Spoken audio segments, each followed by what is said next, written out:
Hey guys, it's Eric here, and this is a full comparison between the TECNO Spark 4 and Infinix Hot 8.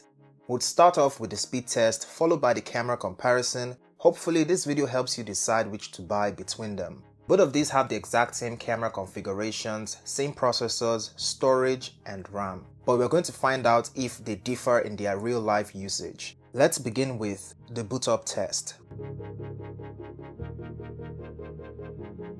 The Hot 8 booted up first in 29 seconds, with the Spark 4 coming in less than a second later. Again, remember that this isn't a scientific test, so be sure to get to the end for my conclusion. Now, I tested the fingerprint sensor on both a couple of times, and 3 out of 4 attempts the Spark 4 unlocked a little faster. For perspective, both of these aren't the fastest fingerprint sensors out there. For the speed test, I closed all the running apps before this test. Let's begin with Twitter,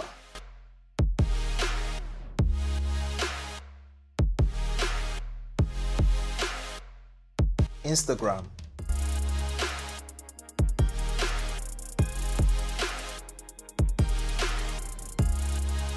Facebook,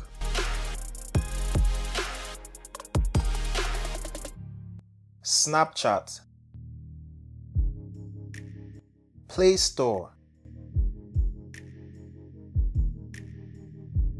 YouTube,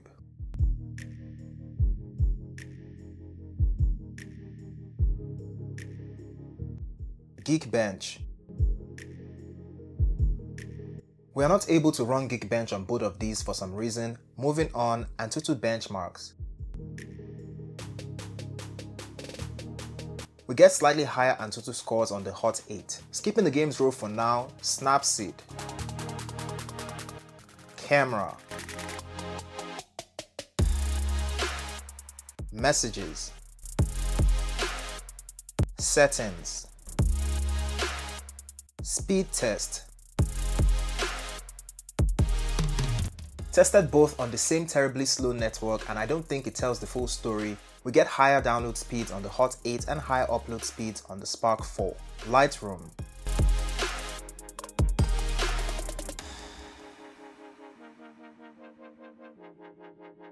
now let's open up some games. Let's begin with Smash Hit.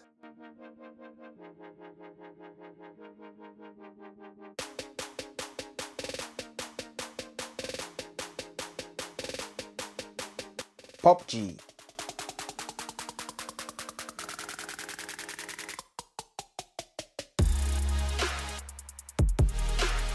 Subway Surf,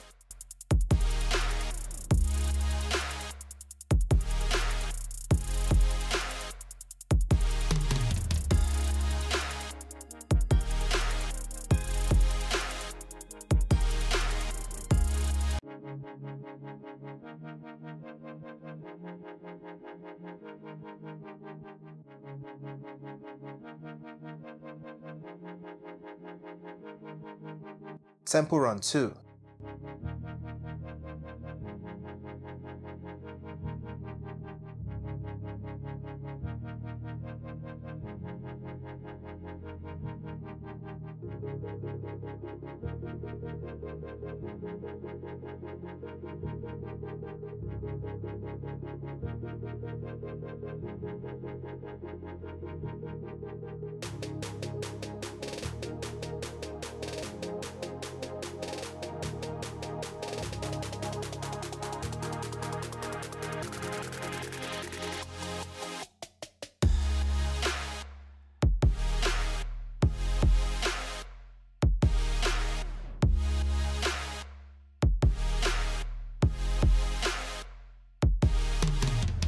Now let's quickly take a look at some shots taken on both. Both these selfies look pretty decent. The exposure levels of the Hot 8 is better, and when we take a closer look, you can see that it captures more details. Using portrait mode with the selfie camera, you get similar bokeh effect, and looking at the ears and sides, the AI mapping errors are about the same on both. Using the primary camera, the Spark 4 is doing a much better job focusing on the subject and background, while the Hot 8 only focuses on the subject. Looking at the subject alone, they look nearly 100% identical. Using portrait mode for the back camera, the depth sensing is pretty good, and they both map your face much better than their selfie cameras performed. Still on the primary camera, the Hot 8 manages exposure levels better, and though the sun isn't on the right side in this photo, you can still see that the dynamic range is also better on the Hot 8. Grains look similar on both. Indoors, selfies look about the same. Primary camera doesn't differ too much either. These were taken with the primary camera. The funny thing is that the Spark 4 managed to take better shots with its dual flash than the Hot 8 actually did with its quad flash. It does seem like both cameras struggle when the lighting is less than ideal.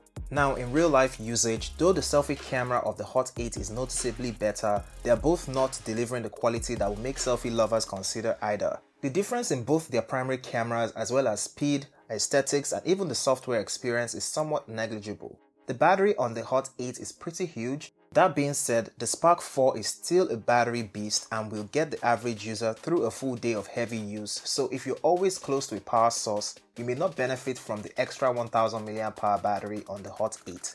What may be more important to you if you're a Glow user is the Glow 4G LTE Band 28 support, which only the Spark 4 offers, and the fact that you also pay slightly less for it. I have to say that the Spark 4 is looking like the better option for most people on a budget. I hope you enjoyed this video. If you did, give it a thumbs up and share it. Also follow me on Twitter and Instagram to see what I'm up to.